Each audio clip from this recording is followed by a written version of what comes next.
I'll play YouTube channel. Hey, welcome everyone. Welcome everyone who's listening to our podcast. This is Dr. Silkman, and the title of our podcast is Teresa Goes Missing, and this is part two of that series. And I, first of all, I like to thank all of our listeners, all those people who have subscribed, and all your fantastic comments. We read them all and we try and answer them. And tonight we have both Lily and Sammy who'll be monitoring the chat. And if you've got a question, do not hesitate. Lily and Sammy will get back to us and we'll try and answer your questions during the podcast. But thank you so much for your support. It really is heartening to see a lot of new subscribers to our podcast and channel, the Foul Play channel.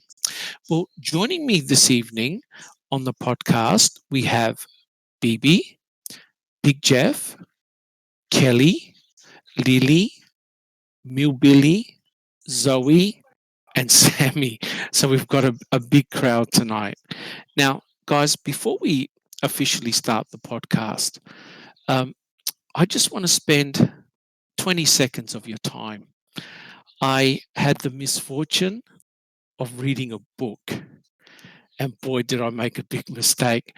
I read Ken Kratz's book. One of our listeners was kind enough to loan me her copy. And I just want to make a few comments about the book. The reason why I read it is, well, of course, things are very topical now, especially with Kathleen Zellner, her filings. And lo and behold, we have Ken Kratz, who's now appearing on YouTube, making all sorts of comments. And there are a lot of guilty channels which are springing up everywhere. And I made the decision to read his book. And like I said, I'm just going to spend 20 seconds of your time just giving impressions. The reason why I read it is I needed to get into Ken's mind. And I'll tell you what, it is a very, very scary mind.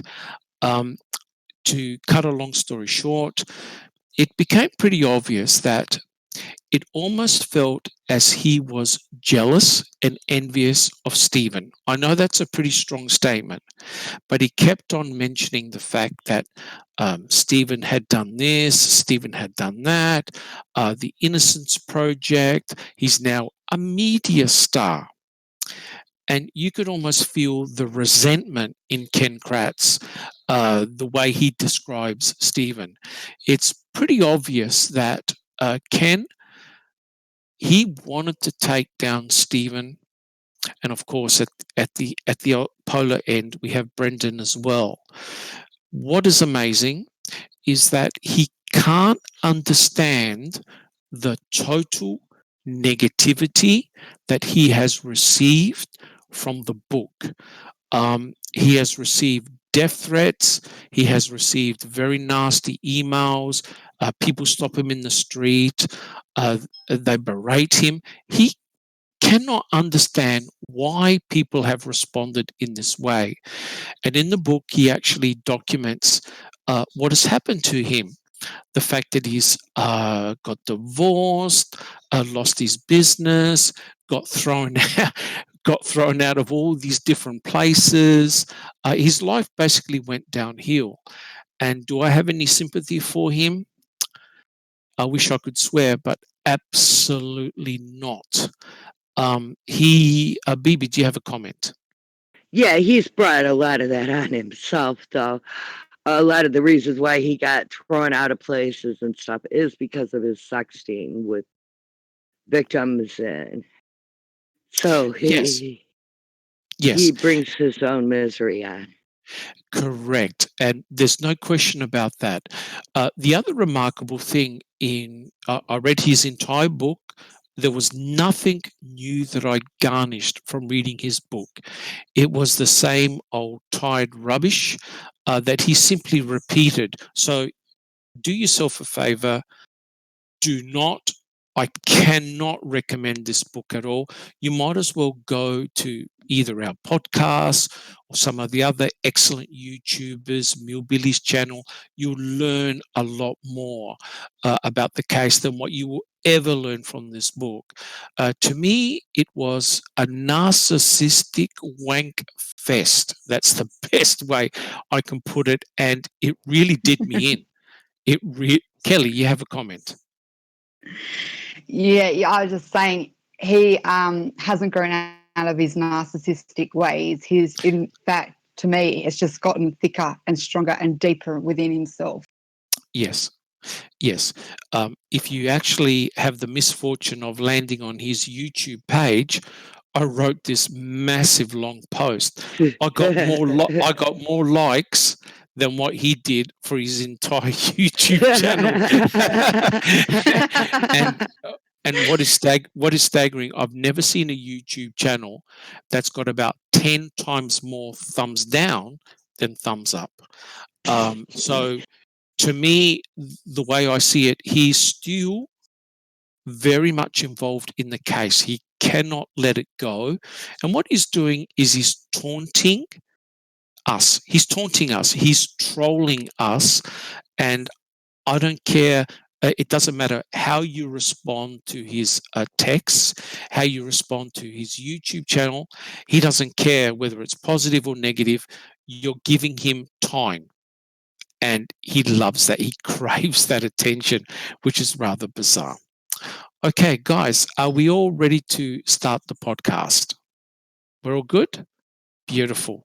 So Ready. Excellent. So what we're going to do is we're going to start with slide 77. This is essentially where we had left off. So it is rather tragic because what we see here is a complete contrast of how Steven Avery used to be. He used to be very confident. He was talking to a lot of people. The civil lawsuit was progressing. Everything looked really good for him. And he knew, his family knew that he was in trouble. And in actual fact, he had made this comment, and I will read it out. He stated, "All I can think is they're trying to railroad me again." Now, the tragedy, of course, is that he was falsely imprisoned for the attack on Penny in 1985. So he had a lot of experience, obviously, with the court system, with the law enforcement, with the MTSO. You could tell because he was being interviewed at Crivets, and you could tell he was very, very scared. Guys, do we have any comments just on our opening slide? Well, he looks really scared and concerned in the Yep. photo. Yeah. He Yep. looks like he's been crying, and Yep. he knows he's very aware that it's happening again, and there's nothing he can do about it. Not correct. Big Jeff, do you have a comment? Well, the fact that this happened to him before, if you listen to the recent interview with Earl Avery that you can find on Millbilly's YouTube channel, excellent. Says, imagine what level of conspiracy that you'd have to do to put something that just doesn't happen. The gall to say that after he just out of prison for doing 18 years for a crime he didn't commit. Yes. Then to say that mistakes like this don't happen. Yes. Yes. And if I could just make a quick comment, that's exactly what Ken Kratz did in his book. I was amazed. He actually, if you read his chapters, he actually does an embedded confession. So he sets up a scenario and he goes, "Oh, you think law enforcement officers did this, they planted that?" Yes, Ken, that's exactly what they did. So he actually gave a narrative and a scenario of what the law enforcement or whoever did the planting would have done it, how they would have carried it out. And it's amazing that that's exactly what he did in his book. And it's incredible that the law enforcement officers were taunting everyone in the Avery and Dassey family, as Big Jeff has alluded to. Okay, so guys, if we have a look at slide 78, this is just so heartbreaking. And what this is, it's a still from MAM, and basically a group of law enforcement officers go inside Steven Avery's trailer with a video camera. You guys probably remember this. And I'm not sure whether it was Baldwin was one of the people that was in the trailer as Baldwin. well. Yeah, with a video camera. And they had the goal to focus on this letter, which was an invitation to attend some function regarding the Innocence Project. And believe it or not, they even said on camera, well, I suppose he won't be going to that one. Ha, ha, ha. And then the amazing thing is they actually went in a cupboard where there were shoes. And I think it was Baldwin who made the comment, oh, we better get some shoe prints. We might be able to solve some crimes. Do you remember that, BB? Yeah, she says if we take these shoes, then we'll probably be able to match them with breaking and enterings. Yes, yes. So again, there's no professionalism. Remember, not even a court, not even a trial. Already they have made up their minds. So they haven't even found anything yet, hardly. Correct, correct. It was still a missing person case at this stage. Does anyone want to have a comment about the conduct of the law enforcement officers? Big Jeff. It's pretty clear that they focused in on one suspect and one suspect only, even though the car was found on the Avery salvage yard. It could have been any one of them that did it. They focused right in on him, and I think we all know why. Yes, we do. We do. You're correct, Big Jeff. There's no question about it. There was only one person on that place that had a civil lawsuit going on, and that was Steven. And it's pretty obvious by the liberal off remarks that they were focusing on Steven at a very early stage. And to think to rifle through someone's personal possession and then to laugh and mock them, I think is the height of disrespect. But guys, we've seen this so often. All right.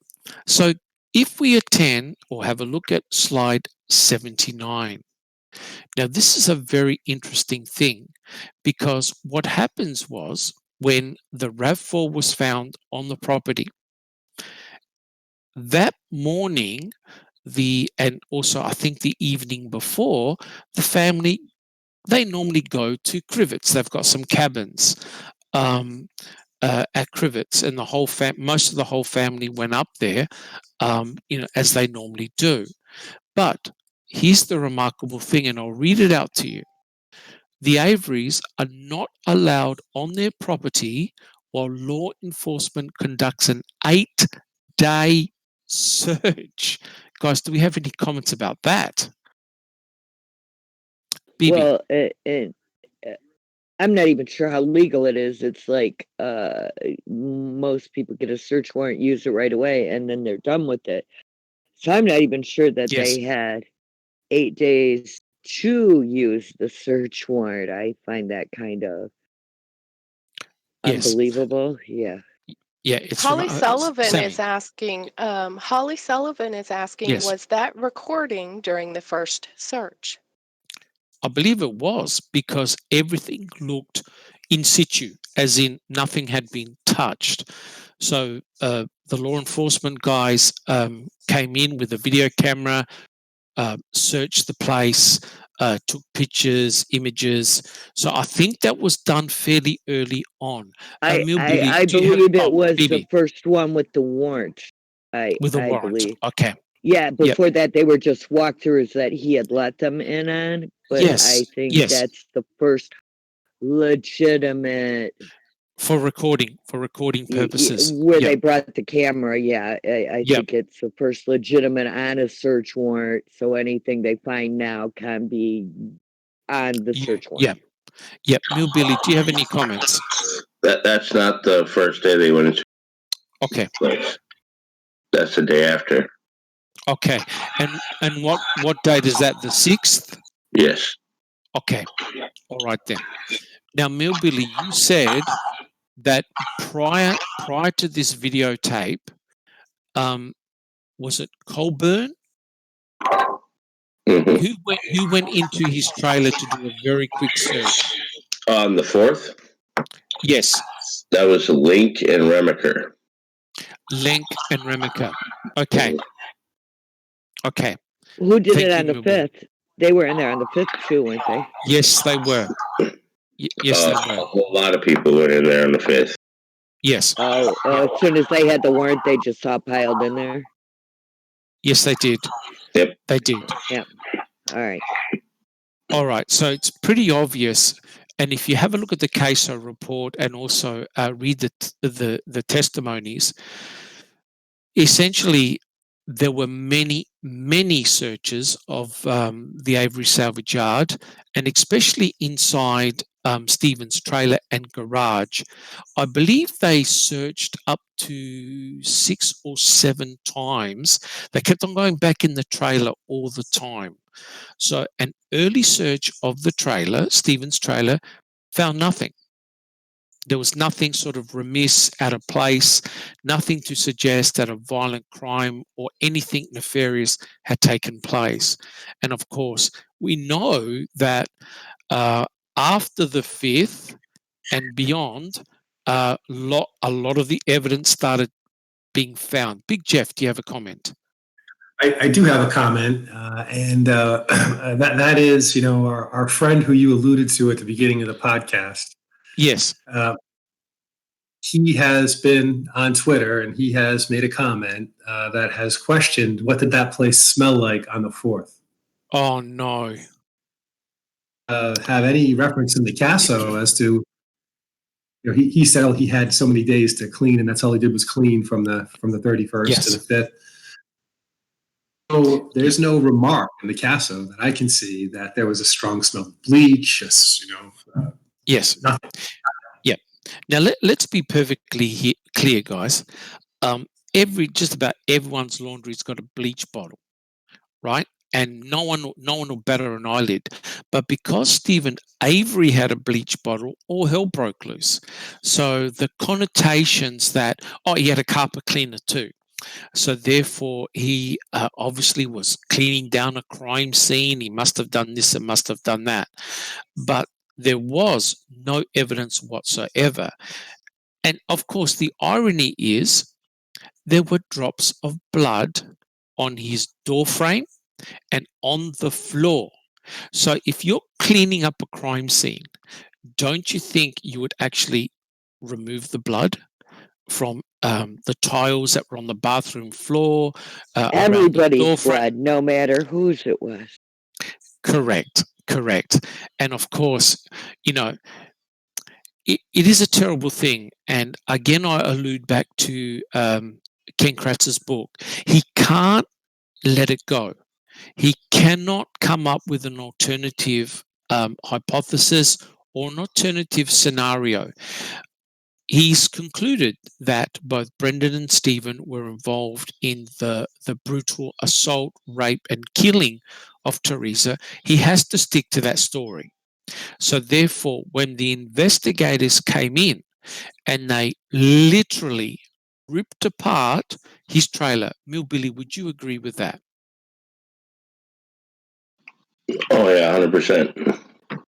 Yes, and Millbilly has done a series of excellent video presentations where he's looked at the pictures, the newly released pictures. I think there are 2008.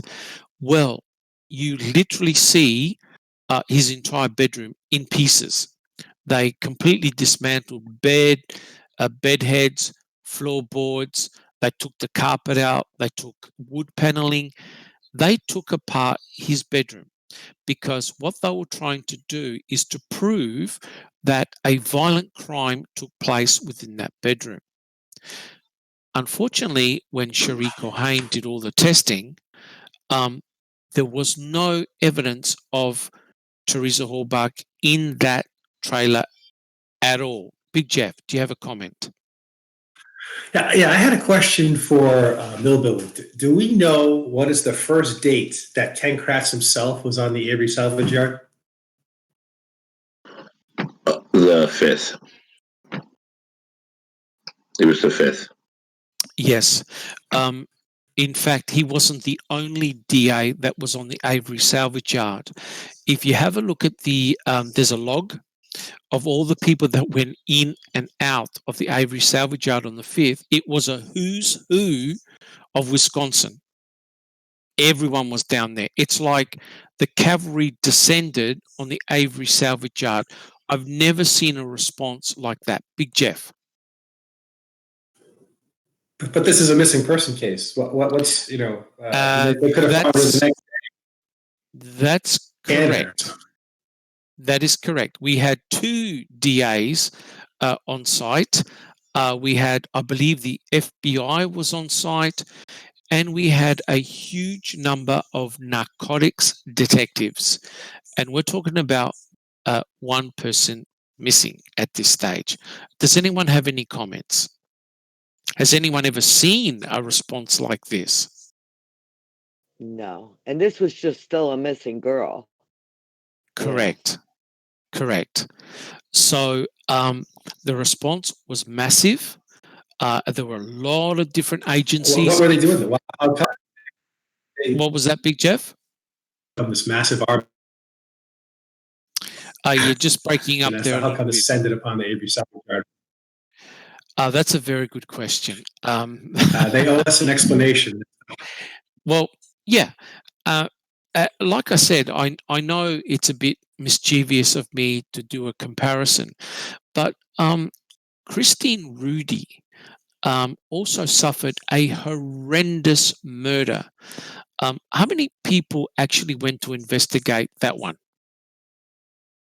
Bibi? Immediately? None. Yeah, immediately. Nobody. It was like a month later or something, wasn't it, when they finally got a cop walking around out there that found pieces of skull? Correct. Kelly, do you have a comment? Yeah, I was just saying, and you'd think that being the fact that she was pregnant, that would become a high priority because a pregnant woman in distress. Exactly. Correct. A woman that's pregnant in distress, it's not just one person, it's like 2 technically. It's, Yes. And I think it was colder weather at like the a time. priority. Yeah. Yeah. Okay. So in other words, guys, there's something unique going on here. The only right from the get-go. Right from the get-go. Yes. The only common denominator I can think of is someone on the Avery salvage yard has a massive civil lawsuit against the county. And it's remarkable that Ken Kratz, in his book and also during the testimony, had the gall to actually state it had nothing to do with the response, the behavior, the targeting, nothing. Guys, does anyone want to make a comment? Bibi? That's completely, how can, we can't get any other thought than that it's the $36 million by the way they descended upon that place. Yes. Anybody over else a missing girl? Correct. At that stage, yes, it was. Does anyone else have a comment? Okay. Right. Well, again, if we look at slide 79, here's a big problem. So you probably all have seen the clips on YouTube. Now have a look at these photographs here. We've got Steven, Brendan, Mum and Dad. And they seem to be fairly casual, fairly relaxed. They even appeared to be smiling and laughing. They haven't got a care in the world. Guys, let me just remind you, these 2 individuals, according to the state, entrapped, raped, tortured, shot 11 times, dismembered, threw a female on a fire, got the bones, crunched them, and then decided to play Santa Claus and distribute the bones over a wide geolocation, and then drove the RAV4 down to the pit. Now, I don't know about you guys, but don't you find that rather remarkable that if both Brendan and Stephen had just committed this crime several days ago, do you think you'd be a little bit camera shy, a little bit worried, a bit concerned? Guys, does anyone have a comment? Big Jeff. Oh, go ahead, Bill Billy. If he killed her, why would he leave? Billy, you're breaking up. So if he killed her, why would he leave the property? I wouldn't leave. Correct. And that's exactly right. Kelly, do you have a comment? Yeah, that's exactly what I was about to say. If he had killed her, why would he leave? If he was responsible for her death, he would have known that car was still sitting on that property, and he knew that he was actively bleeding. You know what I mean? Like, you just wouldn't leave. Your conscience would be going, I've got to stay, I've got so much more to do. You just wouldn't leave freely. It would be chewing you alive. Correct. Big Jeff. I would say that especially Brendan, we know that Brendan has limitations, and one would think that he would be, if he was responsible in any way for this, that he would just be a nervous wreck and practically incapable of interacting on a social basis. It just doesn't make any sense from what we know about him that he could act like that. Yes, because remember, sorry, BB. Or present himself as normal. Look, he looks normal sitting there with his grandma, you know. Correct. And we mustn't forget that Stephen had a very special relationship, especially with his mother. And how would you, as a human being, having known to have committed this horrendous crime, be cajoling and laughing with your mum, with your dad, with your nephew? There's something not right with this picture. And don't forget that they invited the press to their home in Crivets, and Stephen had given an interview. So he expressed a concern at that stage that, what is this RAV4 doing on my property? He had no idea. But here's the big problem. Guys, the MTSO, the investigators, had 8 days where none of the Dassies or the Averys go back on unless they had special permission. Is anyone concerned by the length of time? Guys, who's got a comment? BB. Well, they had way more time to clean up than he did. Correct. They said he had 5 days to clean it. Well, they had 8 days to clean up whatever the hell they were doing. Correct. Big Jeff. In addition to the amount of time, there is a complete and total lack of an evidentiary procedure that I'm sure we're going to talk about with regard to what they were doing, what was the chain of custody, the conflict of interest of having so many Manitowoc officers there, lack of video, lack of marking. It's a nightmare scenario. Yes, it is. It's probably one of the sloppiest crime scene investigations I've ever seen, and ever tried to research, because as we'll see when we're looking at the forensic evidence, it truly is a mess. Now, here's the question: was it done deliberately? BB, do you have a comment? Well, yeah, I kind of lost the one I had, but yeah, not enough coffee yet. No. Yeah. Does anyone else have a comment? They had 8 days on that Avery salvage yard. Big Jeff. Well, when you asked if it was done deliberately, they threatened to arrest the Manitowoc coroner if she showed up, because she had made some noise, potentially, that she wasn't going to let things slide on a different case, the Ricky Hochstetter case. So you asked if she, if they were afraid that they were going to get called out on any shenanigans that they were probably going to pull, then they made sure that somebody who would call them out wasn't going to be there. So that's evidence of that. Yeah, it is very much. BB. They also took every piece of evidence they took out of Teresa's house, brought it onto Avery's salvage yard, and entered it into. Correct. That's correct. Yes. Then got evidence tags for it there. Why were they? Which allows for cross contamination. Why would they have been bringing Halbach's, let's just say, chapstick over to Avery's and her dirty and clean underwear over to Avery's and submitting them in to get an evidence tag number there on the property? That just sounds right there. Suspicious and shady. Yeah. And that's an excellent point, because normally the last thing you want to do is co-mingle or co-contaminate crime scene evidence. So if you're going to Teresa's home where she was, the last thing you want to do is bring forensic evidence to the salvage yard, right? I mean, and one officer, I can't remember his name right now, but I literally caught him in the paperwork where he was at Teresa's house the day before, so the evidence had to sit in his car overnight for him to turn it in the next day on the Avery property.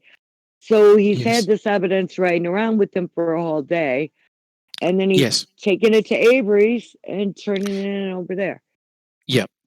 Millbilly, did you have a point? Thank you, BB. Millbilly.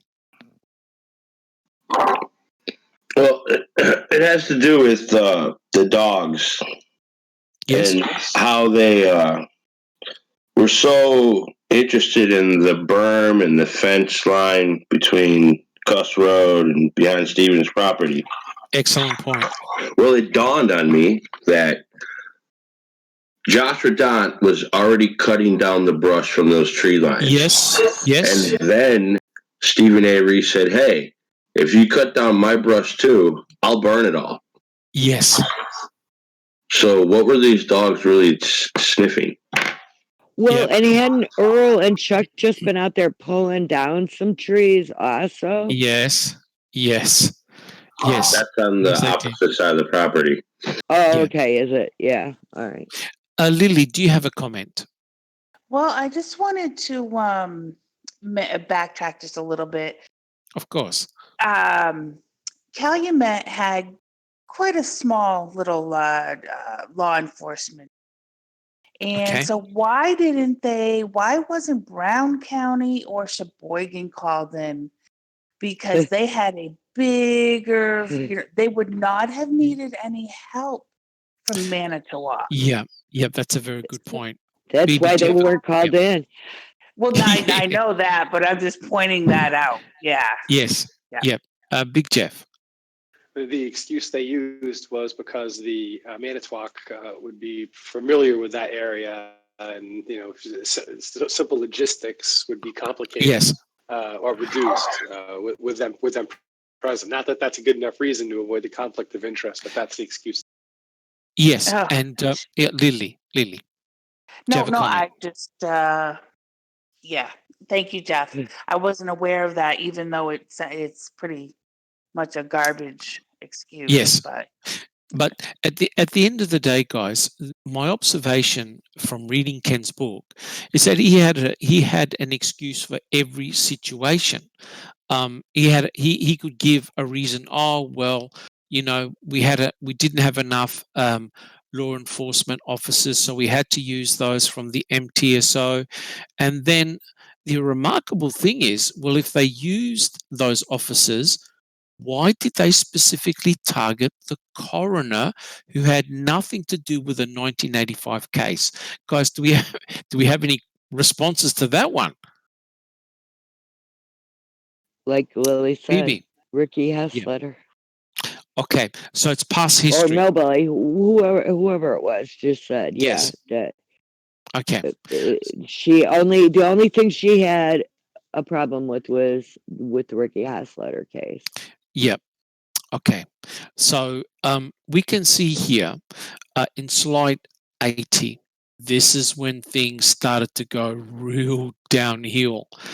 And that is, I believe it was the 8th they find human cremains. And now this, I'm afraid, is shrouded in complete and utter mystery, because they were asked, the law enforcement guys were asked, well, how come it took you so long to find these cremains in the burn pit? Now, does anyone know the answer to that one? Who's got an answer to that one? Why it took so long? Billy. They claim that bear was guarding the burn pit, so they couldn't get access to it. Yep. Okay, so, and Bear is Steven Avery's dog. BB. Which is complete and utter bullshit, because they would have called in animal control. Yeah. They'd have came with 2 of them sticks with the nooses. They'd have hooked up on each side of him, had a third guy come and unhook him from the chain, and they would have loaded him into the little truck and drove him away, and he would have been taken care of within an hour. Yep, easy. And been an impound. Yep. No question. If worse comes to worse, they could have even brought Steven Avery. Guard him, say, get your dog out. That if they really wanted to. But because they had animal handlers, they could have easily taken care of Bear.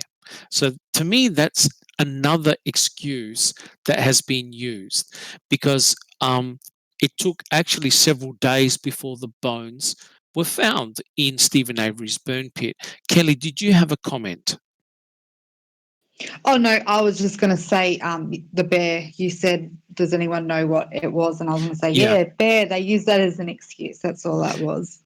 Yeah. Yep. Bibi, do you have a comment? They also claim to have been feeding him during that time. Yes, that's right. Yeah, but yet he's such a vicious dog, but they can still put the food dish down and push it with a stick over there to him, to feed him. That is correct. Big Jeff. It's very convenient that they didn't remove Bear until after the cadaver dogs and bloodhounds, the search of cadaver dogs, had left, and they used Bear also as an excuse to keep those dogs away from the burn pit. That is correct. And so, again, you find excuses being stated that, oh, well, we didn't approach the burn pit because it was a big, nasty Alsatian dog. So I just want to ask a quick question. Well, Millbilly. If you notice in the November 12th Tyson video, Barb's dogs are chained up outside the Dassey garage. Right. That's right. That's right. But I just want to ask one thing. When did all the activity on Cuss Road Deer Camp take place? Does anyone know the date? The morning of the 7th. On the 7th? Yes. And on the 8th, we find the human cremains. Is anyone slightly suspicious here? There's nothing to see here. Oh, very. I find it highly suspect that there's more dispatch calls that I found. They request the ambulance to come and stand by in case they find something. Oh. Okay. And what do we hear them do? Dispatch ambulance. Right. That's very, very interesting. All right, then. So, again, guys, if we have a look at slide 80, they find human cremains. Now, the remarkable thing about this is that I can't find any in situ photographs of these so-called human cremains. And the only thing we see placed in evidence is a box of bones. And these bones apparently were investigated, or a forensic anthropologist by the name of Bennett had a look at these bones. Now, the comment I want to make is these bones are all fragmented. They look remarkably similar to what will happen when a human being is placed in a crematorium. Kelly, do you have a comment? That's exactly what I was just about to say. I was going to say the box looks like something you would get after a cremation, not a burning body in an open fire pit. Yes. BB. Yeah, they look just like after they're cremated and broken up before they're put in the grinder. Yep. Millbilly, do you have a comment? do you have a comment? Yeah, during the dispatch calls, I was listening, and a funeral home from Sheboygan calls asking for authorization on cremation, and the Outagamie County coroner calls about a death that may have occurred in Calumet, and he wants to get authorization to do the cremation. Right. And it's just strange. It's one of those Carmen Botwell. Could well be. No, Kelly. No, it's not. Carmen Bootwell was shipped to Waukesha for her autopsy, and she was. Okay. Okay. Is there a date for that? Is there a date for that, Neil Billy? Of the call? The first call is on the 3rd. Yes, the second call is on the 11th. Wow. That is interesting. BB, do you have a comment? No, left it open. Okay. Well, guys, I think it's pretty obvious. We can spend hours and hours just talking about those bones. But the comment I want to make is this. This box of bones was presented in court in front of Teresa's parents, right? The bones were brought in. So this is a very, very powerful image that the judge and the jury saw. And what happened was these bones were examined by a forensic anthropologist by the name of Bennett. And what he was able to do was he was able to find a pelvic fragment. Right now, remember, all these bones are very heavily fragmented. And as Kelly said, yes, they actually look like they've just come from a crematorium because all the bones are fragmented. There were no whole bones at all. And about 50 to 60% of the skeletal remains were missing. No one knows where they are. So only about 45% of the human skeletal remains were recovered. So a lot of the skeletal remains are missing. But the point I want to make is this. A forensic anthropologist was able to look at a pelvic fragment and conclude that it had come from an adult human female. So that's very, very powerful evidence to bring into a court, especially since Teresa happened to be an adult human female. I want to say straight up front, because myself and many other researchers have looked into this, no bones were DNA tested. That's important to realize. No bones were DNA tested. Guys, do we have any comments so far? Kelly? It's not so much a comment or a question. It was more of a comment saying, yes, the bones are put in a box like she was nothing. It's just like slapped in there. Like, where's the dignity and the respect for her as well? I know it's part of the investigation, but just to throw a human's remains in a cardboard box and present that in front of the family, I think that's quite horrific. Insensitive. Yeah. Yeah, it is horrific. The box is one issue, but what about the bags? Yes. At least they could have got little boxes and put the little ones in the little boxes from different areas instead of just separating them in my bag. Yes. The bags are even worse than the box to me. Of course. Guys, if I can just say for our listeners out there, please do not hesitate to write down your questions. And I believe, was it Sammy? Do you have a question for us from our listeners? Well, I think you just answered it. We earlier had a question from Kaylee asking, she says, am I right in thinking they found a tooth that matched Teresa, or was that hearsay? But you just said, we came across nothing that verified that any DNA was ever matched. I mean, or any of those were ever tested, really. There was 2 fragments of teeth that were glued together to make one outside edge of a tooth. And they said it possibly could be Teresa's.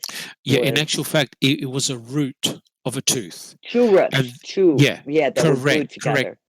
That were super glued together, and the orthodontist had an X-ray of Teresa Halbach's jaw, and there was a tenuous match. However, the orthodontist was not prepared to make a definitive match, right? And it was also an outer jaw piece, so it was the two roots on a molar that were toward the outside part of the jaw, not the inside. And normally what survives is the inside, not the outside. Correct. And normally the teeth are very, very difficult to burn. And so where are all the teeth? Something drastically has happened here.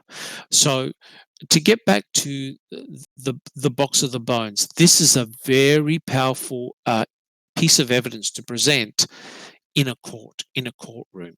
And of course, it had a massive impact. So the main issue here is with the cremains, we don't have a chronology. We don't have in situ photographs. We don't have a coroner. We don't know where the bones have come from. That's the major problem. There are photographs that actually show the burn pit with little red flags. So, in other words, there were bones that were found on the grass. And believe it or not, an end loader was used to dig out the dirt. Now, no one in their right mind uses an end loader to sort through bones. That's the last thing you do because everything gets mixed together. Bibi, do you have a comment? Well, and if they would have let the coroner would have came and set up a proper grid. So Correct. Each bone that was found around the fire pit or in the fire pit would have been logged into its grid square of exactly where it was found at. Excellent. Billy, do you have a comment? Well, technically, a coroner did come. The Calumet County coroner was paged on the night of the 9th by Remaker at, I think it was 7:30 p.m. Yes. But they deemed that the site had already been tampered with, so they did not want to take any photos. So, yeah. Well, Big Jeff. Going back to your previous comments about the front end loader, I'm sure you can tell us that there was a very special forensic analyst who refused to do some testing on one of the bones because they were just too fragile and they might have been damaged in the process. Yeah. So let's pick these bones up with a front end loader. Yeah. Yeah. Sounds like Manitowoc. Big Jeff, I just can't believe the way Strang had questioned Eisenberg. He was such a gentleman. He goes, so the bones couldn't have come from this particular area because they could have been damaged or fragmented. And yet, as Big Jeff just alluded to, they used an end loader to lift up dirt, put it in a pile, and then sort the bones out, which is counterproductive, counterintuitive of what you would do in a crime scene. So because we have a lack of documentation, no one can actually say that the burn pit is the primary burn site. And in actual fact, Eisenberg had admitted that she couldn't prove that the burn pit was the primary burn site. And so just to wrap this up, we can talk about hours about bones. But guys, the important thing is this. Human cremains were found in Steven Avery's burn pit, Yonder burn barrel number 2. So now we have this bizarre situation whereby Stephen and Brendan are deciding to pick up human cremains and put them in his sister's and mother's burn barrel, which is rather bizarre. And we have human cremains in the Manitowoc County gravel pit. So the bones were absolutely everywhere. And BB, I remember your comment that you said ages ago. Came in a box, left in a box. I can't disprove it. I cannot. I believe so. They look just like cremated, what you would get from a crematorium. Other than that, what comes from a crematorium is usually porcelain white, and these seem to have some kind of a blackening on them. That's the only difference. Other than that, it's just like what they dump out right before they put it into the grinder. Dr. Silkman, I'm not trying to drag you down into another rabbit hole here, but Christy Lynn mentioned that wasn't something tested that said DNA was consistent with Karen Halbach. And then I think Zoe mentioned to her, wasn't it 7 loci? So what I want you to try to do is just say, what are the chances of however many people matching based on that, or what is required on how many loci for technicality's sake? Yeah, I'll just spend what is required and what it was. Yeah, I'll just spend a minute on that. Back when the trial was taking place, you needed 15 loci, 15. Now the FBI demand 20. But back then you needed 15 loci to say that a particular tissue or bone belonged to a particular human being.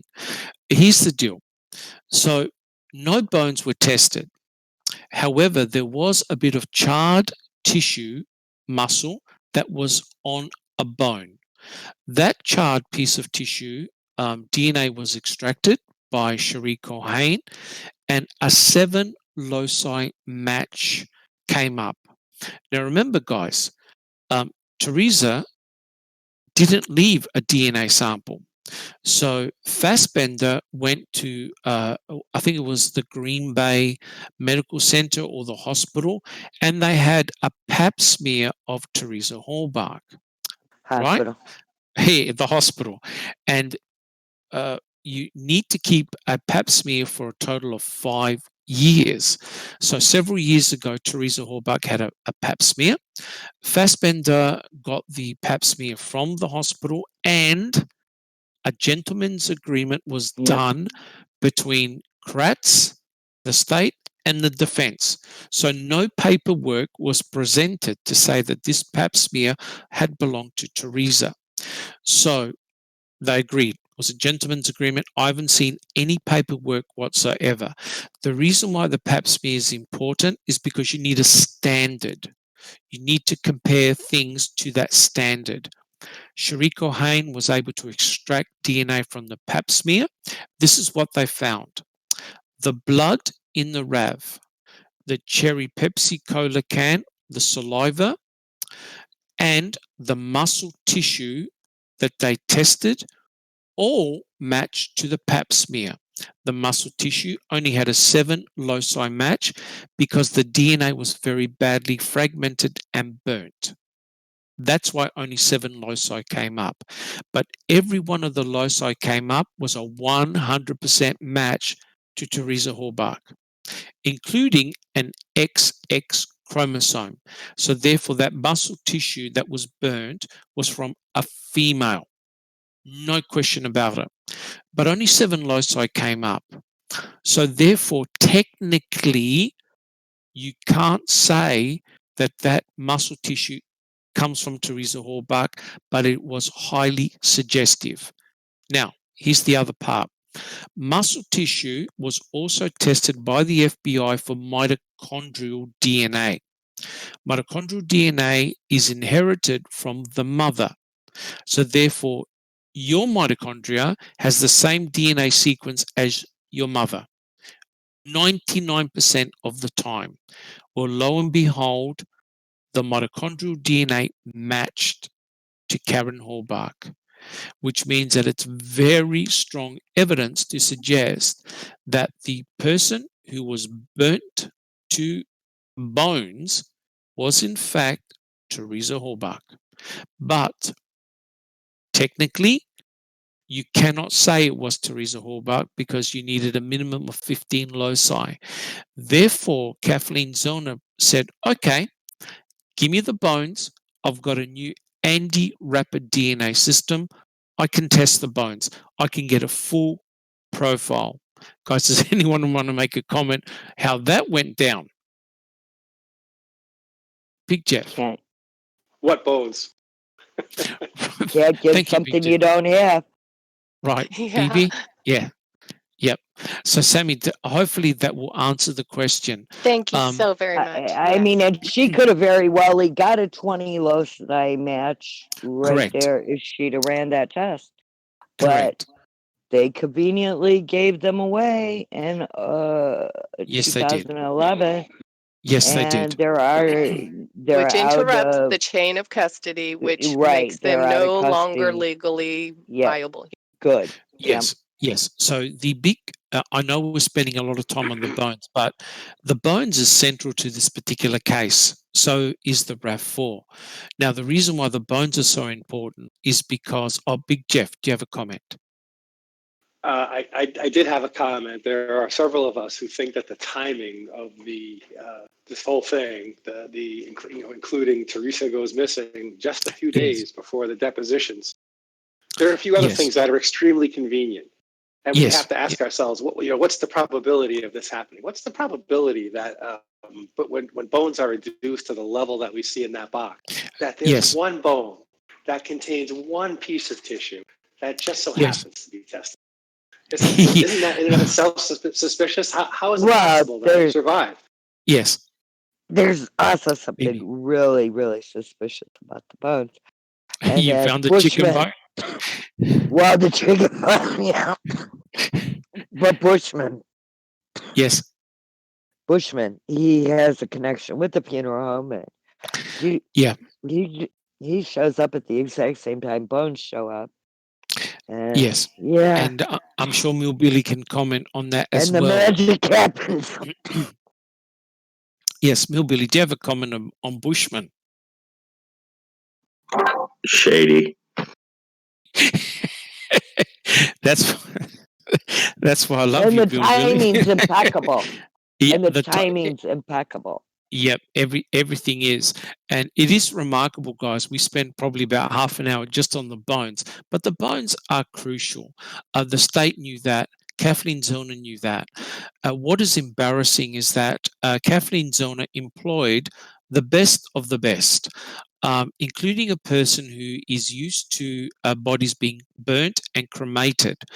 The remarkable thing here, guys, is that there is not one human skeletal remain in situ.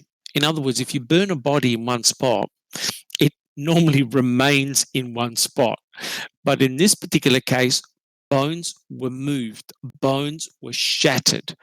Now, there was one critical bone, actually several, a pelvic bone fragment that was found at the Manitowoc County gravel pit. It had cut marks in it. It was sawed. A pelvic bone was sawed, but that's not the only bones that were sawed. Whoever this individual was dismembered and cut to pieces. BB. It was fine cut too. It wasn't correct. Chopped apart with a shovel. It was no. It was fine cut. Yeah. Yes. Excellent point. The state were trying to show that, well, the bones were cut because Steven Avery used a shovel. No shovel I know has the cutting power like surgical steel. These were straight line cuts. Millbilly, have you dressed deer yourself? Yes, many times. Can you comment on how sharp those knives are? Oh, they're super sharp. You can cut right through the breastbone, no problem. Cut through the pelvic bone, no problem. But they sell special tools, like little saws, that cut right through the pelvic bone. Yeah. But a buck knife will go right through the rib cage, no problem. Like kits, right? They're little kits. A deer dressing kit, which is remarkable because in MAM 2, we have, I think it was Professor Symes or Dr. Symes, who actually had a deer dressing kit in front of Kathleen Zellner. And what he did, right, he got a bone and he used all the knives to do cuts. So he was able to identify which blades were used to cut the bones. And it was rather remarkable. Guys, I think we better move on. We can talk all night about the bones. It's a fascinating area. So if we have a look at slide 81, now, who would like to talk about the Toyota RAV4 key that mysteriously just appeared? Who would like to discuss that? Big Jeff? Yeah, sure. Your enthusiasm is infectious. So this was on the seventh search of Steven Avery's apartment, his 1,000-square-foot trailer. Yes. They went in there, and it was Link and Coburn and the guy's name from Calumet is escaping right now. It's the pictures. Either Tyson or Kuchansky, one of those two. Yeah. So he's sitting. The Calumet officer sitting on Steven's bed. On the bed. On the bed. Coburn is allegedly shaking the bookcase that you see in that picture. Of course, he doesn't shake it hard enough that he knocks all the change off the top of it. Correct. But he said in the trial that he wasn't gentle with it, and he's in there allegedly searching for pornographic material. Right, that's what he says. That's what he says he's looking for in there, and that's actually very interesting because our friend Ken, right, he says, "Oh, pornography doesn't matter. That's not." And then Link comes in and he says, "Oh, there's a key here," and so it begins. Right. Yes, Kelly, do you have? Thank you, Big Jeff. Kelly, do you have a comment? So when they find the key, the question is, how do they know that key was the magic key? That was the significant key. Like, they're in a salvage yard where there's thousands of cars, probably thousands of other keys. Why that one? Well, it just happened to have a blue lanyard, and lo and behold, the other part of the lanyard happened to be inside the Toyota RAV4. So the story goes that after Cherie Cohane had swabbed the key, she actually used the key to open the door and click over the motor, but the motor didn't start. So she was able to prove that key belonged to that particular RAV. So they saw Toyota and of on course that key. That's going to be the key. It was well hidden. It only popped out after vigorous shaking. So it was definitely hidden. So it had to be the key, right? Handy Dandy's key finding service found it. So correct. Kelly, do you have a comment? But again, that key is a spare key. It's not it's not the key she uses, the main one. It's a spare. You can tell because of the shape of the keys come in different shapes, like the black part of it. So again, where's the rest of the keys that she would use every single day? We have house keys. We have the shop keys. Come on. Yes. Yep. It just raises so much more questions. Yep. Yes, it does. Because they live out in the country, they don't have house keys. That's fine. A lot of people to this day up here still don't. Okay. It blows me away. But she definitely would have had keys to the photograph studio in Green Bay because that thing, I guarantee you, was locked up at night. Yes. Yeah, it is remarkable. And there is a photograph that shows her key on a lanyard that's made of duct tape. Yeah. But you're correct. And it has more than one key on it. Yes. Her house keys, her normal car key, probably the business key. It definitely had two keys for sure that you could Yes. Yeah. Those keys have not been found. No. And this is truly remarkable that a law enforcement officer, Coburn, decides to take a piece of furniture and did the hippie shape. Millbilly, do you have a comment? Warrant sent to the new district attorney stating that the key was not found next to the slip. He was behind of the cabinet. Yes. Yep. it's remarkable that when there's an email that Colburn wrote many years later that states that the key was not in the cabinet but was well hidden behind the cabinet. He actually changed his story about the Toyota RAV4 key. Well, this is rather remarkable, guys, and we're not going to spend ages on this. To imagine the surprise of the law enforcement officers when they went inside Stephen's trailer for 5 or 6, 7 times. Millbilly. I just want to point something out. They claim that Manitowoc was there to assist Calumet with resources. That is correct. Why? On every evidence tag we see, it's a Manitowoc County Sheriff's officer searching with Calumet County witnessing. Correct. So that's Big Jeff. I just want to highlight one of my favorite videos on Millbilly's channel. It's called "Blood on the Key," and we should all play that. I wonder if Millbilly could cue it up for us for a second. Do you see any blood on that key in that? Hagel, blood on the key. Blood on the key. Where's the blood? Correct. In actual fact, guys, we've all done it. We've all looked at the material. We've all looked at the evidence. We've all looked at the transcript.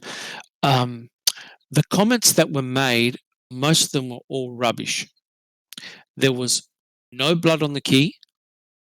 No presumptive test was done. Nothing was observed on that key. That key was almost in pristine condition. And Shariko Hain did a swab of that key, and you're not going to believe this. She used the entire swab, which means that no one can retest that key because she used up all the DNA. Now, to me, that is very, very suspicious. Bibi, do you have a comment? Isn't that a coincidence? Yeah. Yeah. And the other remarkable thing, of course, is that Fassbender told Shariko Hain to, quote, try to put her in the garage or house. The key did exactly that. It brought Teresa's property, a key, into Steven Avery's trailer.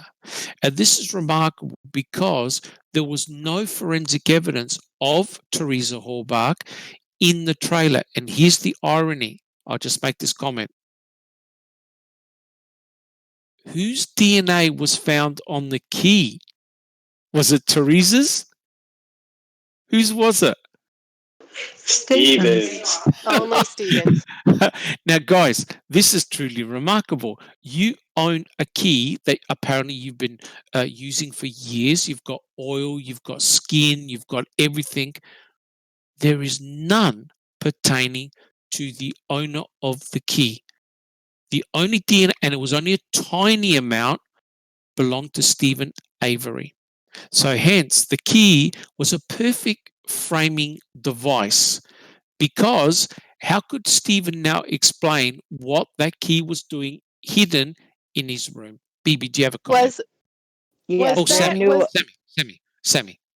Was that DNA equivalent to what it would have been had they scraped his, rubbed his toothbrush over it? And they had access to all of that. Yes, they did. Essentially, the DNA level was extremely, extremely low. And it's remarkable because you could have got that from any personal items. A toothbrush would have done it. All you needed was a few epithelial cells, and that would have provided enough DNA. But to me, the red flag is this. There's nothing pertaining to Teresa on that key. So the actual owner of the key, Teresa, allegedly, there's nothing on there. There's no blood. Now, guys, what did Ken Kratz and the state said occurred to Steven's finger? What was he doing? He was actively bleeding. He was actively bleeding. So how does one then explain how there is no blood on a key which he used to drive the RAV4? Bibi. Brand new, out of the box, slight rub of the toothbrush, and we're done. Correct. Yep, that is Millbilly. Millbilly. Well, that key is not Teresa, but that car is not Teresa. Oh boy. Millbilly, can you please repeat that because you cut out?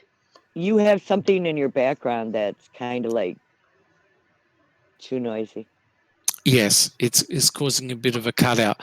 Millbilly, you want to try again?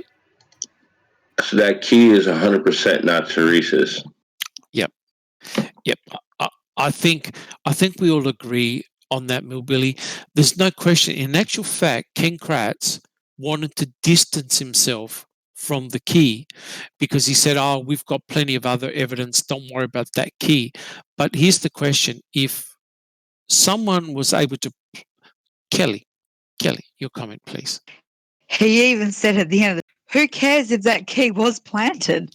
Yes, he did. Because he even made that statement, like he actually brought up that particular evidence. He's like, "Oh, you guys got me hands down." Key? Yeah, you guys got me hands down. Yeah. Yeah. The key actually looks so bad that not even Ken Kratz wanted to touch the key, and yet and yet that's remarkable because Lenk and Colburn played it straight down the line. No, we never planted anything. Lenk just walked out the room, and he came back in, and lo and behold, there was a key. And here's a pivotal point: Buting held up the key, and he was going to drop it on the ground to judge the noise that it would have made. Do you know that they prevented him from doing that? Why? Has anyone got an answer? Why did they prevent Buting from dropping the key to the ground in the courtroom? Because it would have been a demonstration. Yeah, it would have demonstrated that what they were saying happened could not have happened. Kelly. Yeah, because was there no report that they heard a key actually drop? Correct. Was there ever that? Yeah, exactly. No. So if they was to show that reconstruction of it, they'd go, well, hang on, where in this report was there we all turned because we heard something drop? There wasn't. That is correct. The way the narrative goes was that Lenk walked out, he walked back in, and he goes, "Oh, look, there's a key," and everyone was happy. That's how it worked out. So the interesting thing, yes, BB. Magic. It is a magic key. Magic. It is a magic key. Well, also, there was a junkyard. It could have belonged to any of the hundreds of vehicles out there. Correct. But it just so happened to have a Toyota insignia on it and a blue lanyard.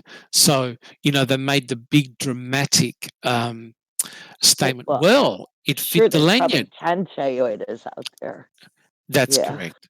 Yep, that is correct. So the key was a very damaging piece of evidence against Steven for sure. But we know how easily that could have been set up. Big Jeff, do you have a comment? I mean, if they are going to plant one thing, and that's something that is not out of their capability to do, they've demonstrated that they've done it. What else? You have to ask yourself. Why can't we consider everything? Correct. That's correct. And so, if you have doubt on one piece of forensic evidence, then you have every right to doubt all pieces of forensic evidence. And guys, we can turn to slide 82, which is rather remarkable because Steven Avery, of course, gets arrested. And if you have a look on the left-hand side, have a look at Kratz, have a look at Pagel. They want to leap out of the conference as quickly as possible. And the reason why is because the reporters were asking him, they were asking both of them, well, where was Steven Avery? And can you believe that they were very defensive of where Steven Avery was? Not even his lawyers knew where he was being held. Guys, can we have a quick comment on that? Why did they do this? Well, Millbilly. On that night, Stephen Glenn tries to get a hold of Steven Avery, and Captain Rush put a no contact order on his file. But the dispatcher's trying to get a hold of Rush, but talks to Pagel. Pagel lets them see him, and then he don't let them see him anymore. Right. Yeah, they're basically trying to cocoon him from the outside, which is rather remarkable because both of them wanted to get out of that press conference really, really fast. But if we have a look on the right-hand side, this, no kidding, you must see this interrogation on November the 9th. This is where Uyghur and Fassbender talked to Stephen, and they asked him a whole series of questions. And, to be honest, the interrogation was going quite well. Stephen was very cool, calm and collected. Both Fassbender and Uyghur were asking him a lot of questions, of course, about did he see Teresa, what did he observe, etc., etc. And he even said the differentiating factor was that he saw his nephew's, Bobby Dassey's vehicle gone. So when he paid Teresa had given him a Auto Trader magazine. He brought the Auto Trader magazine inside his trailer, walked out of his trailer to go to his sister's house, and he noticed that Bobby's car was gone. Okay, so that's one thing, and that's a very important point that was not followed up whatsoever. But in this particular interview, everything was going well until Stephen mentioned, was it Tammy Weber? Millbilly, can you confirm that? Yeah, Tammy Weber is the one that told Steven Avery that the car was planted by law enforcement, and she heard that from her son's friends who heard it from a police officer. Yep. Now, how do you think something like that would go down? Well, let me tell you. Both Fassbender and Uyghur left the room, and I think it was for a total of 16 minutes. So they were obviously very concerned about this planting of the RAV4. When they came back in, it immediately turned hostile. They were accusing Stephen of what's her blood doing in your trailer. Basically, they fired all these accusations against Stephen, and he said, that's impossible. That cannot be. And the other thing is that Uyghur was able to come up with something that had not even been tested yet, and that is the presence of his DNA inside the RAV4, because they only found that out on the 10th, not November the 9th. And Uyghur was already accusing him of saying, what is your DNA doing in her vehicle? Guys, do we have any comments? Big Jeff. I just wanted to mention Obi-Wan is saying, talk about the key in the new evidence photos without the black rubber sheath. How much do we know about that? That key is from the crime lab. That's not Teresa's key. That key was made. Correct. There was a brand new key that was cut by the crime lab. And of course, well, the reason why they had to cut a key is because they had to get inside the Toyota RAV4. But there was a problem, and that is when I forgot the name of the gentleman, I think it was Groffy, when he examined the Toyota RAV4 in the crime lab, the driver's side door was open. Now, how can they open the driver's side? I believe it was the driver's side door. Yeah, it was driver's, open. Yeah. So here's the question. If the crime lab hadn't cut a key, because I obviously never gave him the key, who opened the front door? Kelly. Pam's God. Pam of God. Yeah. Well, Pam of God and her daughter, Nicole, they checked all the doors. They were locked. Several law enforcement officers especially the ones that were trying to take the RAV from the salvage yard onto the truck, they also tried to get into the RAV4, but they found that it was locked. When the day after, when Groffy, I believe it was, examined the RAV4, the driver's side door was unlocked. Kelly, do you have a comment? I was just going to be a bit of a smart ass and say, was that 2 doors that were locked, or was that the 4-door car that was locked? Yeah, well, on the green car, yes. the blue car, or the bluish green one? I get a bit confused. I believe that was the blue-green one that was 2-door. Yes. Okay, thanks for clearing that one up. Millbilly. I don't know if you guys are aware. He just did a video yesterday, and he was talking about the photo with the alleged damage or reflection. Mm-hmm. And he pointed out that it can't be a reflection because the fingerprint dust is on top of it.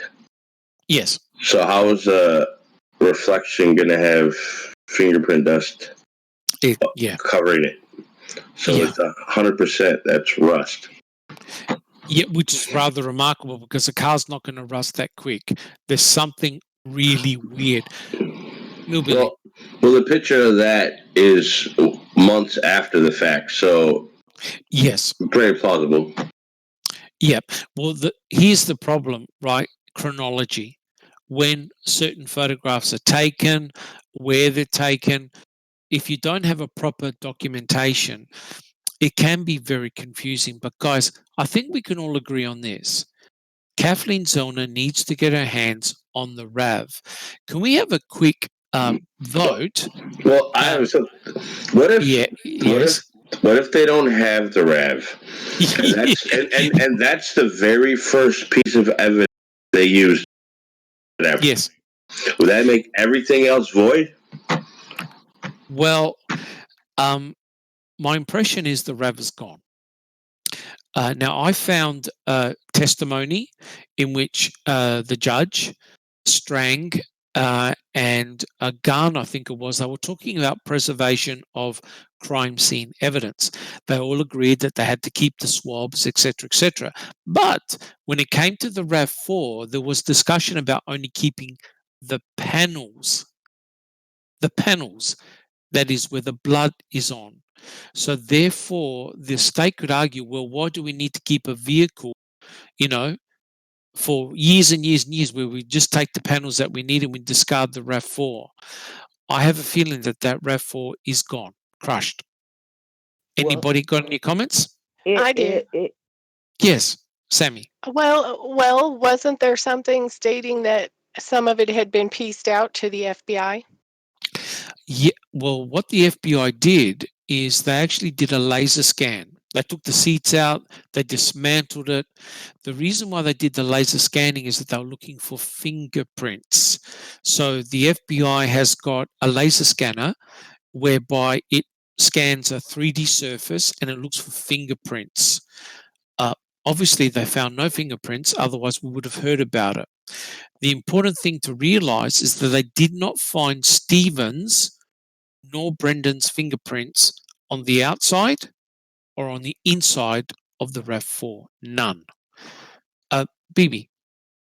Yeah, to answer Millbillies, I think if they got rid of it, I think you're talking more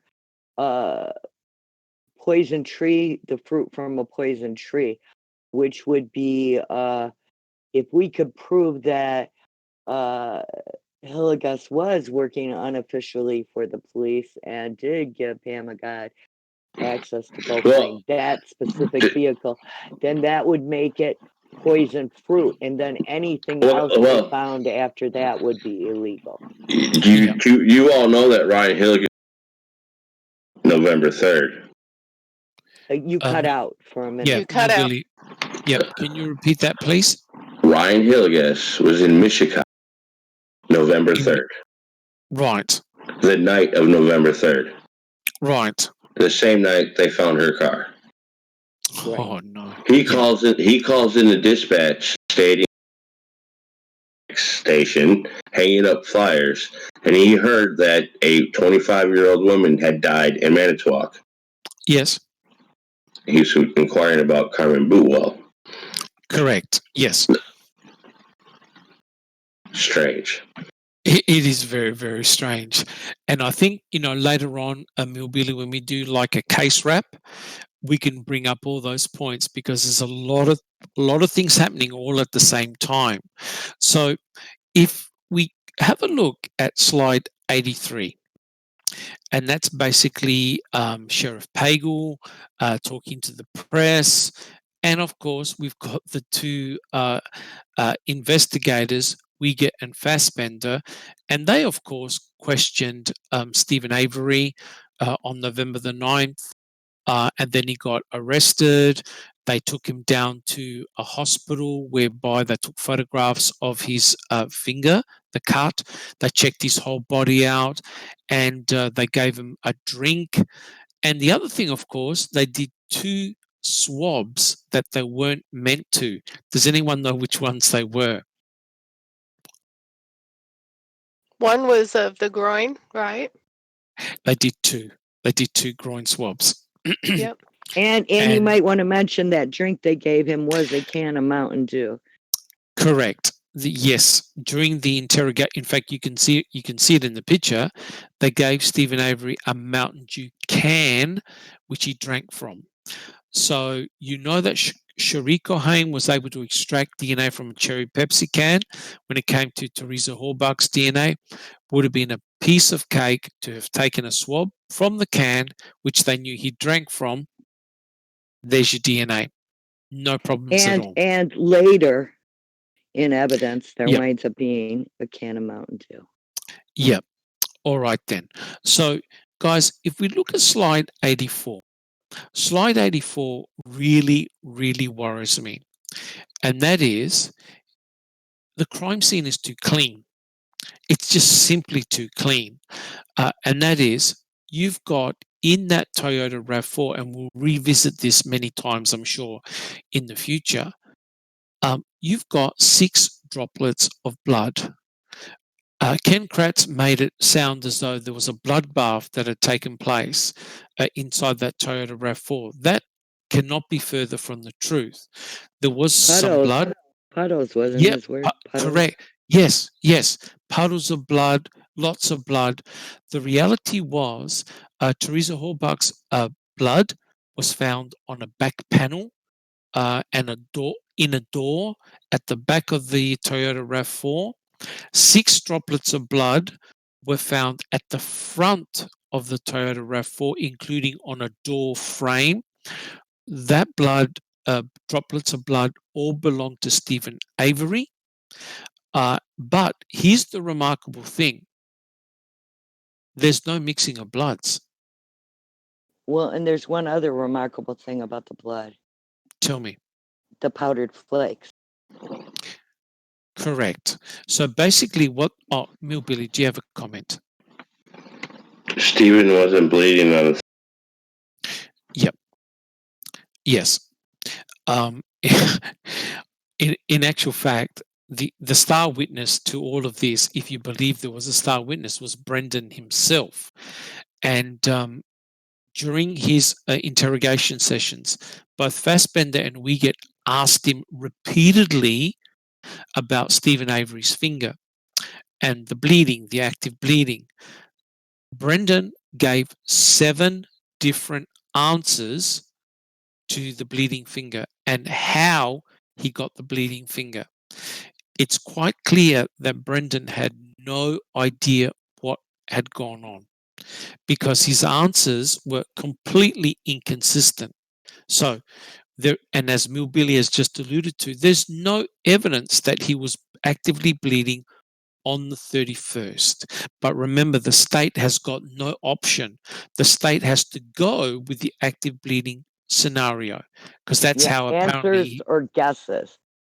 Well, yeah, it is a guess. It is very much a guess. But through serendipity, because he had a cut on his finger, well, that's how they came up with how the blood got in the RAV4. But so can I make a comment? Of course. The DNA, no mixing. So each were obtained separate from one another. Correct. Because nothing was found anywhere mixed. And that would be mixed if somebody committed a crime and they're bleeding, right? Correct. If you're handling the victim, you're going to leave blood all over the place, especially if you're actively bleeding. There was no sample anywhere that had Steven Avery's DNA and Teresa Halbach's DNA together. There was no mixtures. So you had two separate regions in the RAV. The victim in the back, presumably Teresa, and the blood in the front, and a droplet on a door frame. That was it. There's no blood anywhere else on the outside of that RAV. Big Jeff. Two comments. One is, wasn't there blood on a CD case as well? Yes, there was. Now, that's a very important point because Pam and Nicole Sturm checked the inside of the car. And there are photographs that they took which was clear as daylight. In other words, they can clearly see within inside the RAV4. They were able to talk about, they saw bottles, they saw other bits and pieces. So it meant that they had a clear vision inside the front of the Toyota RAV4. Not one of them mentions one drop of blood anywhere. And the gentleman who looked at the CD case said that 50% of the CD case was smeared in blood. No one saw any blood anywhere in that Toyota RAV4, including law enforcement officers with torches. And Pam of God was a trained PI who would have obviously looked at the ignition to see if there was a key in the ignition. No blood was noted. And guys, you can see in the photograph that blood smear on the ignition key is clear as a bell. You would note that. If you're looking at that area, you would definitely note that. And there was no blood was noted. Even if it was properly done, there would have been two dots. Because it was before they tested it. And Correct. There would have been two little smudges or dots. Yes. Millbilly, do you have a comment? Yes. Everything that was planted. Millbilly, you've just cut out. Oh, you just said that everything was planted? So everything that was planted was processed. We've lost you there, Millbilly. Okay. Does anyone else have any comments? Big Jeff. Yeah. So, again, our friend is trying to engage truthers on the internet, our friend Ken Kratz, and his favorite question is, how do you explain Steven Avery's blood in the RAV, right? Yes. We have went over the answer to that question in detail. First is that nobody saw it on the Avery salvage yard.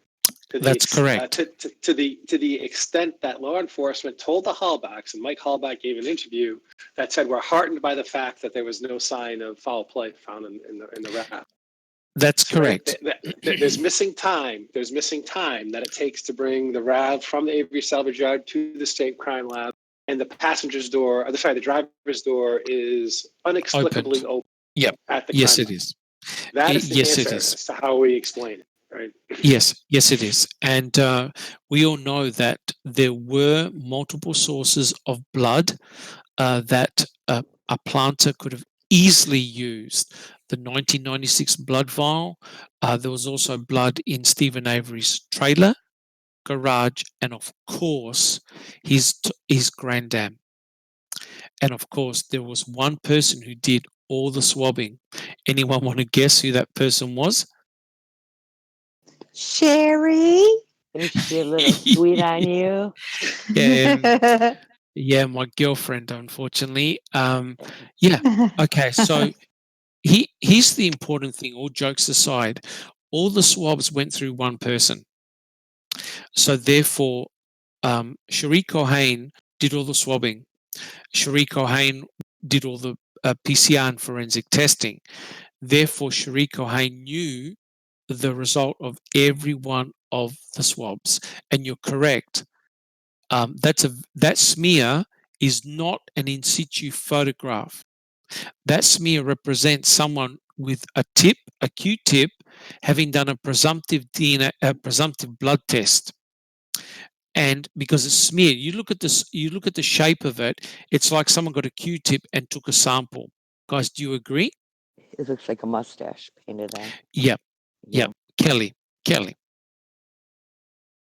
Yeah, I was just going to say, no one ever actually, the FBI came along, but they never actually physically went and swiped it themselves and tested it, did they? They only took what she had given them, which was like 3 different samples, wasn't it? Because they were looking for the EDA. So no one actually else went and physically went and swabbed it, did they, to test that it was Steven's themselves? Yep. Basically, what happened is an officer, I forgot his name, went inside the Toyota RAV4 and did duplicate swabs. So wherever the blood stains were, he did 2 control swabs away from the blood stain. So they're your negative control. Basically, there should have been no blood on those samples. But remarkably, the FBI themselves didn't come down and say, guys, we're going to take fresh swabs, especially from the ignition key, leave it with us, we'll do the swabbing, we'll do the testing. The FBI basically relied on what was handed to them.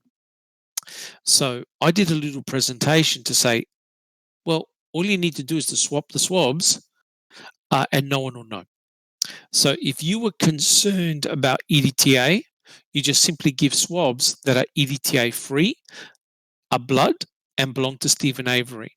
And I believe there were up to 23 swabs that could have been used. No one would know. Very easy to do. We have a question in chat by Wiki, and yes, they say he's actually bleeding plus sweat DNA on the hood latch, yet no fingerprints. How come? No gloves equals bleeding. Gloves equals no fingerprints. Which are they saying? Yeah, brilliant. I can't answer that. In fact, not even the state could answer that. It was an oxymoron. Millbilly. Well, Kratz says they only went there to look for DNA. They didn't go there to look for prints. Yep. Now, of course, here's the bizarre thing. They went to the Toyota RAV4 months after the fact. And the only reason why they went to the Toyota RAV4 to look underneath the hood is because Fassbender suggested to Brendan, what did he do? Was he under the hood? And and Brendan said, yeah, he was under the hood. Do you know what he did under the hood? No. And then Brendan even suggested, when he was under the hood, he cut his finger. So you're correct. You're correct. If he cut his finger, there would have been blood everywhere. So really good question, Wiki. I can't answer that question. Millbilly. What Jerry and Dean should have did, he should have went back and swabbed the Suzuki hood latch to see if they got the same thing, because he opened that hood too. Yeah. Now, of course, Kathleen Zorner and her experts in DNA did a whole series of testing of the hood latch DNA. And I think they tried 15 samples, 15 different individuals, and only a few came up. They had 3 people touch it 5 times. Each time they changed. Yeah. Okay. Is that the hood latch? The hood latch? Yes, she had 3 people touch it 5 times. Okay. And the consequences were, or the results were, the amount of DNA they got, I think was about 10-fold less than what they found with the hood latch so-called sweat DNA. So it made no sense whatsoever. So in other words, a rich source of DNA was used for the hood latch. Now, this is remarkable because they only went to the hood, under the hood, because Fassbender suggested to Brendan what Steven was doing under the hood. So otherwise, they would have never gone under the hood. So that's another piece of forensic evidence that was used against Steven. So what they wanted to do is to associate Steven with the Toyota RAV4. Big Jeff, do you have a comment? I do. The swab that they took of the hood latch was also not sufficiently dirty to have come from a high mileage vehicle. Which is why Zellner says, well, they probably swapped it accidentally. Zellner's she's trying to take the high road, if there is one to take, and say this wasn't malfeasance by the police. This was an accidental switching because she doesn't want to come out and say it. But the swab's simply not dirty enough. I mean, go out and swab your own hood latch and see how dirty it comes back. I like to say, it's the only clean spot in the case. And it shouldn't be clean. Correct. Yes, it doesn't make any sense whatsoever. So if you actually go through the forensic evidence, it is very, very easy to plant. But here's the dilemma, right? Trying to prove that it has been planted. So Kathleen Zellner was arguing about the fact that levels of DNA that were left behind, that were just way out of proportion of what they should have been. So it is a very difficult thing to prove of planting. But as I said to you from the beginning, the Toyota RAV4 itself as a crime scene is bizarre. Because if you're actively bleeding, as some of our listeners have pointed out, forensic evidence would have been left everywhere. It would have been left on the outside of the vehicle. It would have been left on the doorknobs, everywhere. They found nothing. So all you have really is 6 discrete spots of blood in the Toyota RAV4. Big Jeff, do you have a comment? I do. I was just wondering if we could tap your expertise one more time. My recollection is that that they said that Steven Avery was a shedder. I wonder if you could talk about that. Yeah, it's basically a lot of crap. Shedding basically means that some people exclude or extrude more DNA than somebody else, and that's not the case at all. That was just some wild hypothesis about, he left all this DNA because he's a good shedder. Well, that's not necessarily true. And how are you going to prove it anyway? And the way they did prove it was Kathleen Zellner gave him a key to hold for, I think it was half an hour or an hour, and they tested the level of DNA that he left, and it was completely different to what they found on the actual Toyota RAV4 key that was in his bedroom. So much for being an active shedder. So I think that's junk science. It really was. That was just to cover their planting. Correct. They just said that to cover up their planting. Correct. So essentially, Big Jeff, they had to come up with an excuse, a reason why the DNA results were so bizarre and didn't make any sense. So they had to come up with, shedding, this, he was the last person to touch the Toyota RAV4 key, so therefore all of Teresa Halbach's DNA, fingerprints, oils just disappeared, which is completely bizarre. So that's Thank you. That's the type of arguments that we're dealing with. All right, guys, I'm conscious of the time. Let's move on because we can spend hours on just the Toyota RAV4 itself. But if we have a look at slide 85, this is just a tragedy. You've got Steven Avery smiling when he's out of prison and looking terrible and destitute when he's in prison, and you don't realize until you do the maths, he spent most of his life in prison. Guys, do we have any comments about that? BB. It speaks for itself. Yes, it does. It does. It's really horribly sad. Yeah, most of his adult life has been spent in prison for, if we're correct, things that he never did. So that's even more And not just once, but 2 times. Twice. Can you even imagine? No. What a mind. Yep. We'll say game. That would be. That is true. I mean, a lot of people are wrongfully incarcerated once, but to have it twice. And also when Big Jeff mentioned about the timing, that it just happened to be just before the Sheriff Kucerik and the DA Vogel get deposed. About to become rich? About to be on the verge of potentially on the verge of becoming, even if he got 2 million. He's still rich. For him, that's rich. But it wasn't the money, it was the embarrassment. I know, but yes. Also, the fact, that has to really play with your mind. I mean, can you imagine? Yep. There wouldn't be enough shrink time on enough couches to ever fix that. Yep. And, hats off. I mean, if Steven Avery is completely innocent, I believe he is. Look at the psychological damage done to this man, where he's in prison again for another wrongful conviction, and it's just so terrible. You can't fathom it. And also with Brendan, who basically on a confession is now sitting life in prison. Truly remarkable.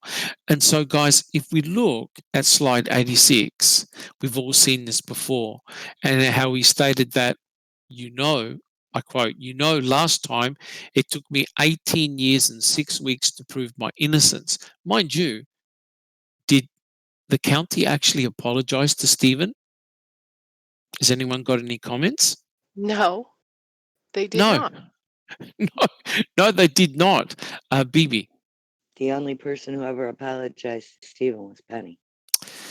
Yeah, correct. And also Steven forgave Penny and said it's not your fault. And hugged her. And said correct. It's not your fault. Correct. Yes. Because he got the apology. Yes. And of course, when Pegel wrote her big report, who did she blame? Who did she point? Penny. She blamed the victim. Under the bus. She blamed the victim for picking out Steven instead of her state cops forcing her to hurry up and sign it, hurry up and pick them out. Yes, it was just terrible. The whole thing is just so bizarre and so terrible. Okay, so guys, if we have a look at slide 87, you can now see as soon as Steven gets arrested, oh my God, things really go downhill very, very quickly. And I'll read it out for our listeners. The state discontinues its efforts to compensate Steven for his wrongful conviction. And it's remarkable that if you look at Mark Gundrum, he was all praising, all glowing, all happy with the Avery bill. We're going to do this, we're going to do that. But of course, the moment that he's arrested, everything falls to pieces. Guys, do we have any quick comments? Who's got a comment? Sammy or Lily, do we have any questions that need answering at this stage? Not really. The only one really that I see was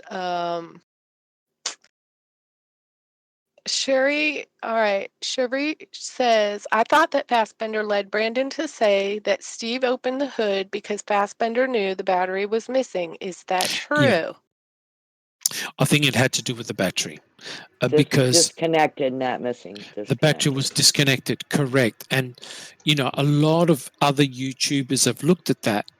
The battery is not... Millbilly, can you comment on the battery very quickly? Well, Zellner's proven that it's come from a fleet of Manitowoc sheriff vehicles, for one. And the thing is, when they take photos, if they just panned over to the right and took another photo, we'd know what the VIN number was. Yeah, it's not there. In fact, Millbilly, I'll go as far as to say they've cropped it. They've removed it. Conveniently. Yes. No, on the driver's side firewall, there's a plate that has the VIN on it. If That's they correct. took the same sequence of photos that they did for the left side of the car to the right side of the car, we'd have a picture of the VIN. Correct. So she said, I thought Fassbender led him to say that Steven opened the hood. Is that true? Yes. The hood didn't come from Brendan. It came from Fassbender. Just like who shot her in the head came from Wiegert. Yep. So That's all what I those all those suggestions were from the investigators. All of them. And Brendan just played along. And when he spoke to his mother asked him, where did you get all this information from? And you know what he said? He guessed. Bibi. I believe they had him say that he went under the hood to disconnect the battery. Yes. So that way it puts him proving that Steve put the car there. Oh, yes. Because otherwise it could have been planted. But that little sentence there that they got him to utter after how many tries at it, then put Steve at putting the car over there, because the battery would have had to been hooked up till, Yes. Except can I make a little point here with Brendan? If everyone really, truly went through every single thing that was said to him, and you remove all of that and remove him repeating what they've said to him, do you know he doesn't have a story except that he does not know? No, he's got no idea, except Judge Wood basically did that. Yes. If you look at his the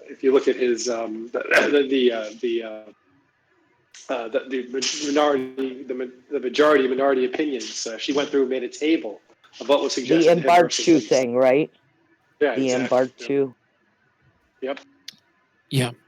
Oh, there's no question. And also, I did a video on Brendan's so-called confession. The major points that he came up with were all from a movie. I mean, you can pattern match it. It's ridiculously similar to a movie, and it now is bizarre because he was put up at Fox Hills, and Fassbender and Wiegert were there, and Fox Hills happened to have cable TV, and Kiss the Girls happened to be playing in Wisconsin during that time period. So wouldn't it be funny and ironical that Fassbender, Wiegert, and Brendan were all watching Kiss the Girls on cable TV? Because Fassbender said to him, play back the video in your mind. Now, that can't be a fluke. Bibi. Yeah, there's no way that that's a fluke. I believe that they showed him it, or maybe when they went to talk with his mom or his brother or whoever else was up there, they put him in a room and put that on and said, here, we got a movie we want you to watch. It could well be. It could well be. The amount of coincidences with the story that he was telling compared to the film is just too remarkable. And the amazing thing, of course, was the cutting of the hair, which was only present in the film.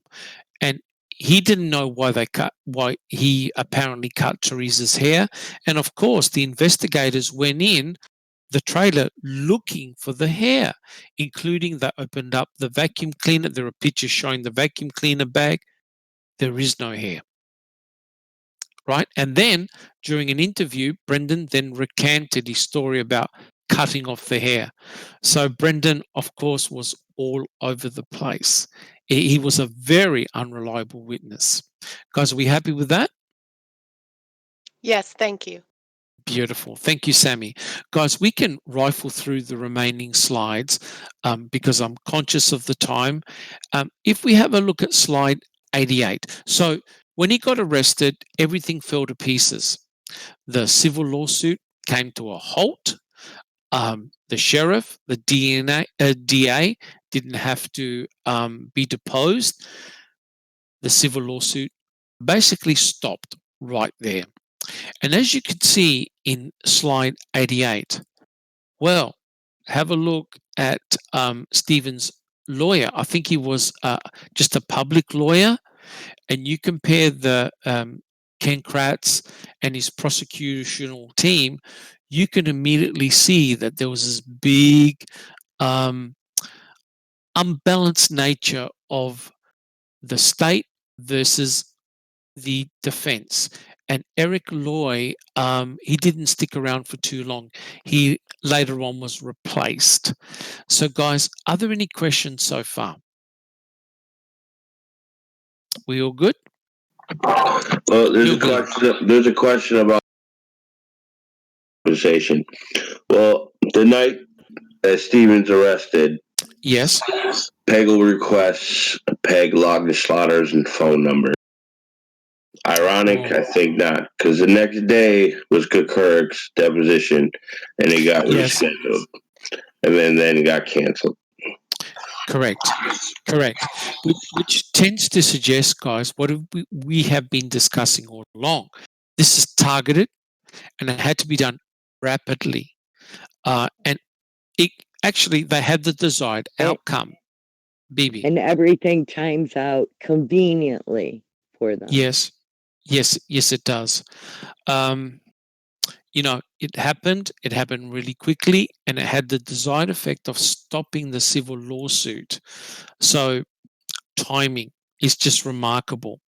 Now, if we look at slide 89, we can see here Patrick Willis, the judge, and I'll read it out.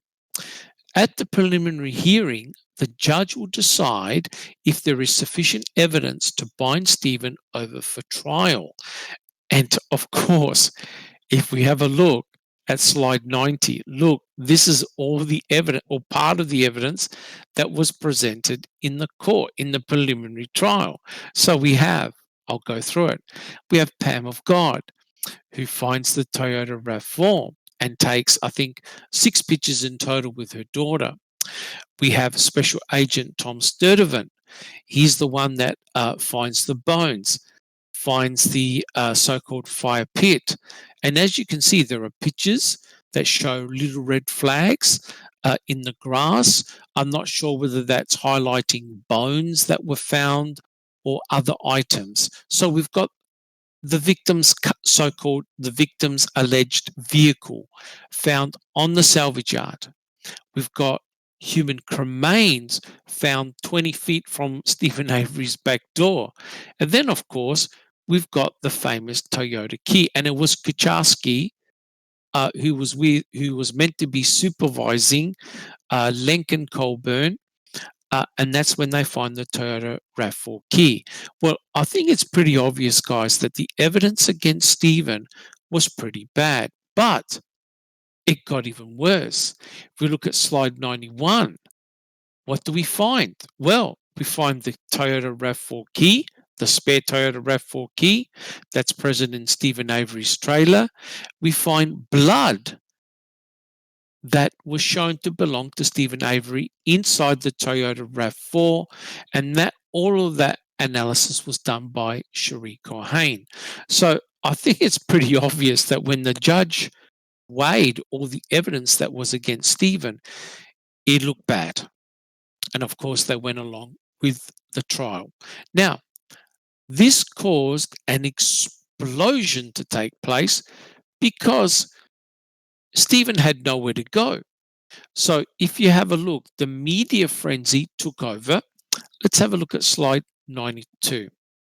Well, there was even a call to bring back the death penalty, because obviously what had happened to Teresa, it was horrendous.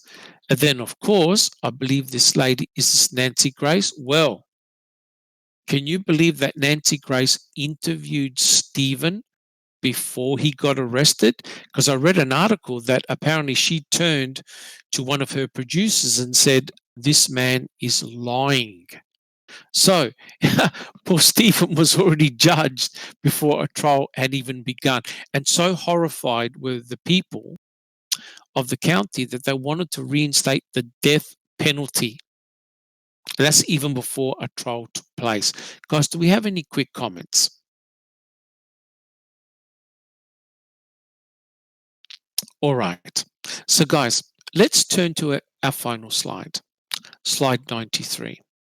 The reality is, if you're accused of a murder, especially one as brutal as this, there are going to be consequences. And of course, the Avery family received a lot of very nasty letters. And you can see that Stephen's mother, Dolores, held up such a letter to say that Steven Avery is a killer. Please tell your mum to shut her mouth. So the sentiment against Steven was very, very severe. And of course, the consequences are, once Steven was put in prison, everything fell apart. And you can see on the bottom right-hand corner, he couldn't even see his granddaughter because he was in prison. So the normal relationships that he would have had, all of that got stolen from him the moment he got arrested. Guys, do we have any comments? Bibi? Yeah, just it is. I lost it again. Sorry. They not only poisoned the jury pool, they poisoned the community also when they did that press conference. Yes. Because Nancy Grace is a fairly popular person, I believe, and I don't care for her, but I know. Personal opinion, yeah. Yes, I agree, but if Nancy Grace says he's guilty, well, then a lot of people are going to accept that, and that's very devastating for Steven at that time. Any other comments? Okay, we all good. Lily and Sammy, do we have any more reader comments? Any questions? Well, we're looking good. Someone mentioned on here the gaps in the recording of BD's interrogation. It was edited, and Millbilly commented that he has a link to a YouTube video. He said it's about 46 minutes, I think, is what he said. But I'm trying to get the link and put it up here for him. Yes. When you're watching the interrogations, and I think Millbilly pointed this one out as well, look at the times, because you get time jumps. So you know that things have been edited out. Now, that doesn't necessarily mean it's nefarious. It could simply mean that nothing happened. So to make it shorter, they just splice that out. The important thing is I always go to the transcripts, the written transcripts, which are uninterrupted. You could then read and see the progression. But what a transcript won't do is give the how it actually sounded like, the mood, the tone that you need from a video presentation. All right, guys. Now we've gone for quite a while. Are there any final comments? Lily, do you have a comment? Yeah, I just wanted to touch on the Nancy Grace. Yes, please. Before anybody goes and runs with her opinion, they need to look up her Grace's history and why she is not an attorney anymore. She's been disbarred because of unethical behavior. Yes. So just going to leave it at that. Yeah, it truly is remarkable. I'm not sure whether this is pertinent just to the American system, but the whole law, the whole field of law, it's almost like taken on like a game show now. It's remarkable. It's completely changed. It's sort of like a big popularity contest, personalities, all those things have just polluted the whole law system. Bibi, do you have a comment? Nancy Grace has about as good of a track record as Eisenberg, and very similar if you check. Yeah. All right then, guys. Well, please continue putting down the questions. We'll have a look at them. But I'd like to thank all the listeners, all the subscribers. Thank you very much for listening and asking questions.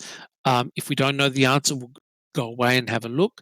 But I'd like to thank all the panel the panelists for this evening podcast. Thank you very much for your input. Guys, as per usual, I'd like to thank you all. All of us would like to thank you all. And whatever you do, don't waste your time on Ken Kratz's book. Only or your spend money. 20 or your money. I wouldn't give it more than 20 seconds of thought. Thank you very much, guys. Take care, and we'll see you next week. I recommend something. Oh, Millbilly. Instead of buying his book, go to the library and get it from there. There you go. That's a good one. Yeah. Yes. All right, guys. Thank you so much. Take care. Goodbye. Bye, everybody. Enjoy your Sunday. Thank you. Bye.